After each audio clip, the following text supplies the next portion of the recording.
And we're back. We have seen that these task cards meet all of my students' learning needs in order for them to develop a skill in the classroom. Okay, I know you're asking, that's all great, beautiful, theory, yada, yada, yada, but how is this going to look and work in my classroom of 38 unruly teenagers that don't want to learn? I know, I had that question too, but a lot of the times we get caught up in worrying about how it's going to look. How does it look in my, don't show me your wonderful, perfect classroom, in my classroom? Well, that's when the rubber has to hit the road and you just have to start trying it. But I'm going to give you some tips on how you can do a very low risk, low key rollout and see the magic happen before your eyes. So I just randomly picked out 6 of the task cards. 2 level 1s, that's our first sub skill, okay? Identifying the components of a thesis statement. Level 2, taking a thesis statement, revising it, and adding the necessary components. And then level 3, taking a prompt and responding to it with a strong thesis statement.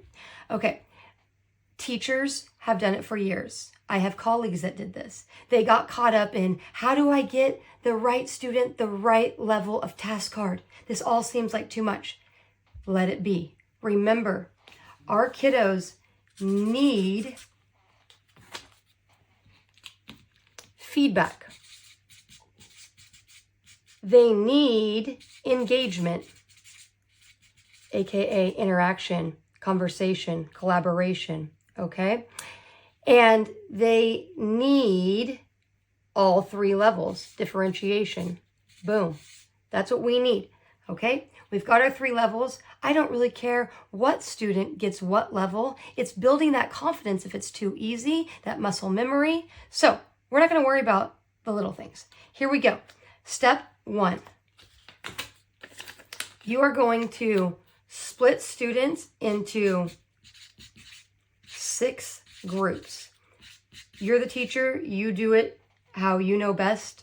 Personalities, it doesn't matter. They don't have to be in leveled groups when it comes to skills, okay? 6 groups.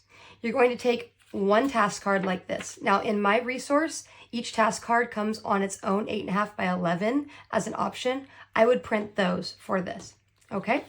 And then I would make 6 stations around the room.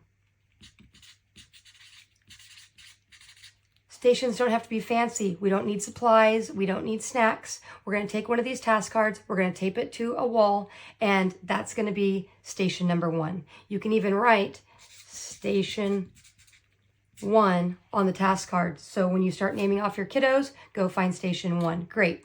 You have your students at their station, okay? You're going to put in some procedures.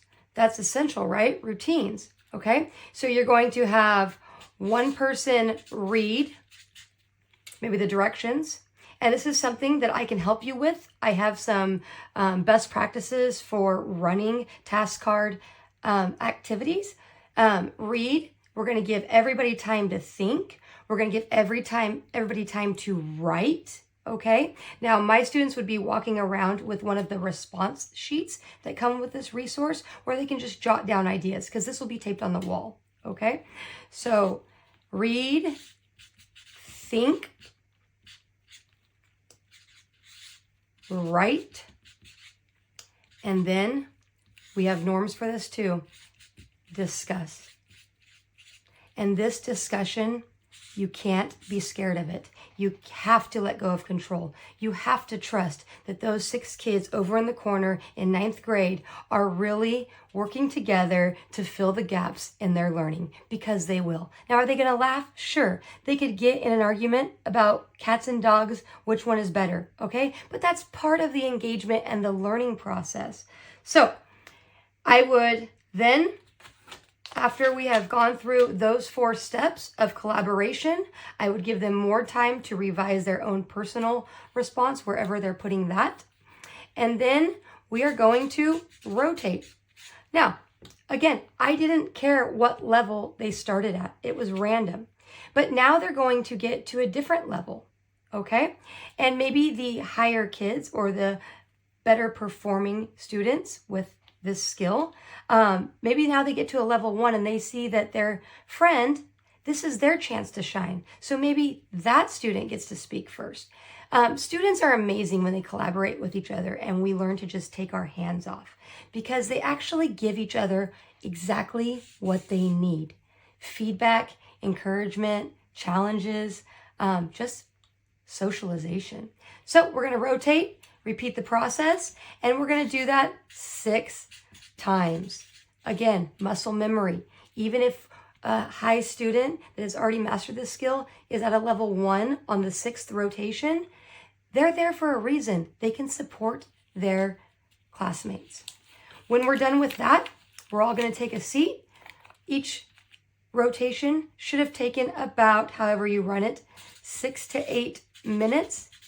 And I'm not a mathematician, but 6 times 8, let's just put some transition time in there, is 48, which gives us 1 period, more or less, right? So we have just kept our students engaged with consistent feedback, differentiating the learning for an entire secondary class period.